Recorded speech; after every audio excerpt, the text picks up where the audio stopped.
And it's so nice to have you here with us. Do you mind share how did you become a real estate investor?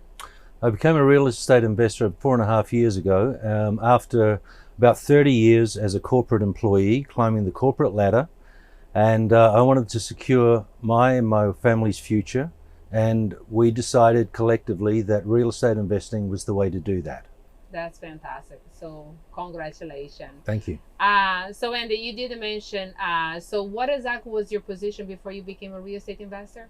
I was the general manager, senior vice president of a global manufacturer of equipment. And how long were you doing that job? Oh boy, that particular job I had been doing for about 7 or 8 years, but I had been in the industry for about 30.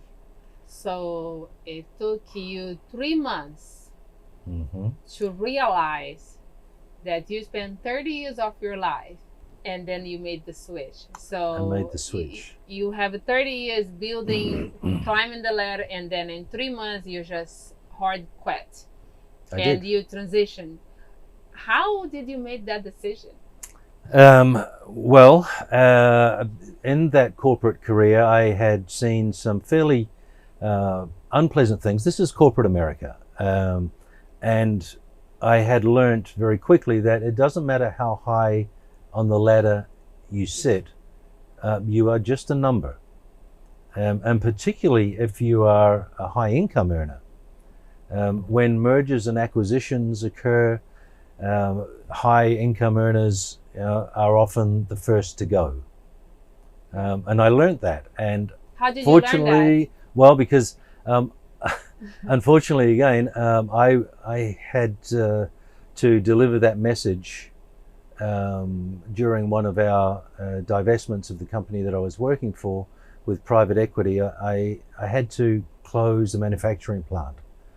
And it was very, very difficult. I had to deliver the news to 123 employees of that company on December the 23rd of 2017 that they didn't have a job anymore, that the plant was closing.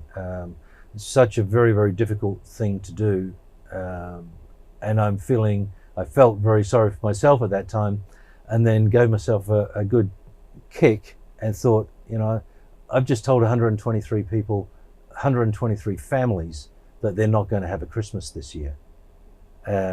So when am I next? Yeah, and I had to do that a number of times over the next 6 months to senior members of my team who were performing extremely well. We were a top performing team.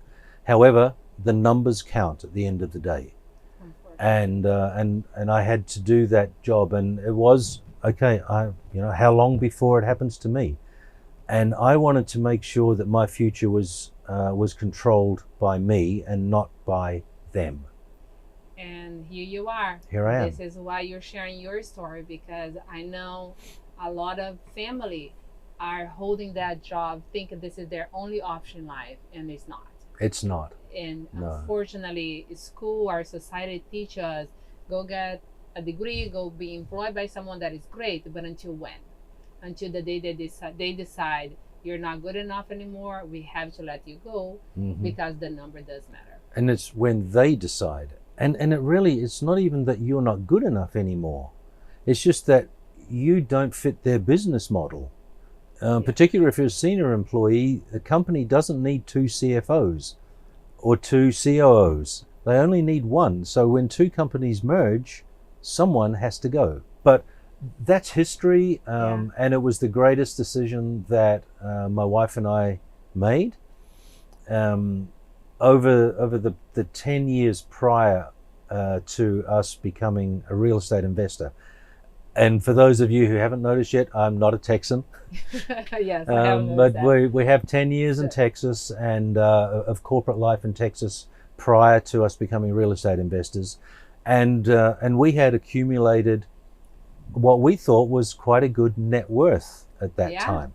And it's, until you see what's next, Oh, and then boy. you're like, what was I thinking? What was I thinking? Yeah. So when you told your family or your parents that you were switching careers, how was their reaction? Are you crazy? So many of my friends and family said that. Why would you want to do that? You know, you're very successful in your business. You're well regarded. You're respected. And I just said, you know, it's time. And there's something better out there.